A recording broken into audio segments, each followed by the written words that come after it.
भारत बंद के बाद जिस तरीके से चंद्रशेखर आजाद उभर कर सामने आए, सबको यही इंतजार रहता है कि चंद्रशेखर आजाद का अगला दांव क्या होगा। अगली ऐसी कौन सी चाल चंद्रशेखर आजाद चलने वाले हैं जिससे कि दलितों का फायदा होगा और उनकी पार्टी मजबूत होगी। तो आपको बता दें, चंद्रशेखर आजाद ने बड़ा ऐलान कर दिया। दरअसल हरियाणा की सियासत में नया समीकरण बनकर तैयार हो गया है।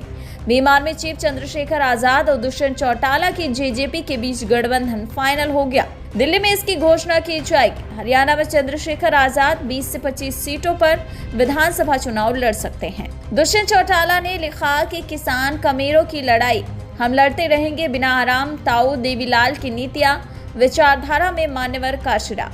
दुष्यंत चौटाला के पोस्ट के मुताबिक दिल्ली के कॉन्स्टिट्यूशनल क्लब ऑफ इंडिया में चंद्रशेखर आजाद के साथ संयुक्त प्रेस कॉन्फ्रेंस। आपको बता दें, जेजेपी चीफ अजय चौटाला और दुष्यंत चौटाला के बीच कई दोनों धड़े आम आदमी पार्टी को भी गठबंधन में शामिल करने की वकालत कर रहे हैं। पिछले कई महीनों से आजाद समाज पार्टी की टीम हरियाणा में काफी एक्टिव है। चंद्रशेखर आजाद की कवायद है कि हरियाणा में दलितों और पिछड़ों को एक मंच पर लाया जाए। वहीं अंबाला और पंचकुला वाली बेल्ट पर चंद्रशेखर की पार्टी बड़ी तैयारी कर रही है। हरियाणा में आजाद समाज पार्टी और जननायक जनता पार्टी के बीच गठबंधन में चंद्रशेखर आजाद को 20 से 25 सीटें मिल सकती हैं। सूत्रों की माने तो सीटों के नाम पर भी लगभग फाइनल मोहर लग चुका है, केवल और केवल मोहर लगनी बाकी है। सूत्रों से मिली जानकारी के मुताबिक बता दें, पलवल से लेकर यमुनानगर, अंबाला, पंचकुला वाली बेल्ट पर चंद्रशेखर आजाद कमाल करने की तैयारी कर चुके हैं।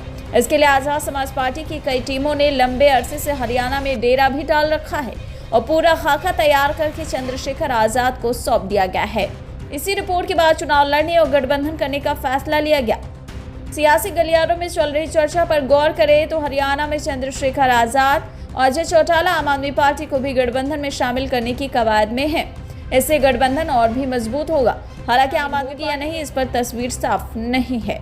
फिलहाल हरियाणा विधानसभा चुनाव में चंद्रशेखर आजाद बीजेपी और कांग्रेस को कड़ी चुनौती देना चाहते हैं। इसी के साथ गठबंधन का विस्तार भी होगा।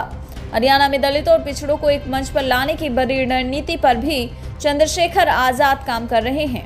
नगीना से अपने दम पर सांसद बनने के बाद चंद्रशेखर आजाद ने यूपी विधानसभा उपचुनाव में 10 सीटों पर रण में उतरने की तैयारी की। वहीं हरियाणा के अखाड़े में भी 2-2 हाथ करने को तैयार है। दोनों संगठन प्रदेश के 90 विधानसभा सीटों को लड़ेंगे भी, जीतेंगे भी और हरियाणा प्रदेश में मैं कह सकता हूं कि युवा सरकार बनाने का काम करेंगे। मेरा विश्वास है कि अब हम इस लड़ाई को तेजी से आगे बढ़ाएंगे और इस ताकत को बनाने में कामयाब हों। ये दोनों परिवार एकजुट होकर, मैं संदेश अपने साथियों को देना चाहता हूँ, आज से ही कमर कसें और हरियाणा में एक नया इनकलाब खड़ा करें। वहीं गठबंधन को लेकर चल रही चर्चाओं पर पूर्ण विराम लग चुका है। वहीं आपको बता दें, जिस तरीके से चंद्रशेखर आजाद पूरे दमखम के साथ फिर से सड़कों पर उतरे हैं और दलितों के हक को दिलाने के लिए हरियाणा में भी एंट्री मार रहे हैं, उसकी हर तरफ चर्चा हो रही है। इसके चलते कहीं न कहीं कांग्रेस और बीजेपी को भी बड़ा झटका लग सकता है। फिलहाल चंद्रशेखर आजाद के इस ऐलान पर और दुष्यंत चौटाला के साथ गठबंधन पर आपकी राय क्या है? कमेंट बॉक्स में टाइप कीजिएगा।